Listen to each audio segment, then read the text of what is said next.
Link building has numerous benefits. However, the link building game has changed for many.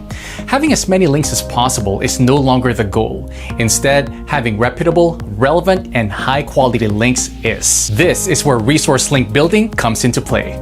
Resource link building is not too different from your average link building strategy.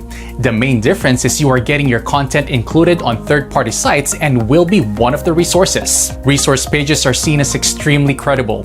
With such a credible link, you are increasing your click-through rate chances. Why are they so credible though? The main purpose of resource pages is to be helpful and answer questions without any ulterior motive. Resource pages are more trustworthy. If your business was to be associated with big names such as Forbes or Harvard University, your credibility is going to soar. This might leave you with one question.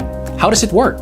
It works the same way link building does. You will carry out an audit and find resource links opportunities. With a blogger outreach team, this is usually easier. Experts would prioritize the opportunities, seeking out the best websites for you, such as whether it is relevant enough for what you sell. Then you will need to reach out and suggest your resource. Again, this is often easier with experts by your side as they know all about building up relationship with third-party sites. With a resource page required, now is the time to focus on curating high-quality content. Spend plenty of time putting this together, but remember, outsourcing this task is always an option. If you have any questions about resource link building or creating content, get in touch with us today.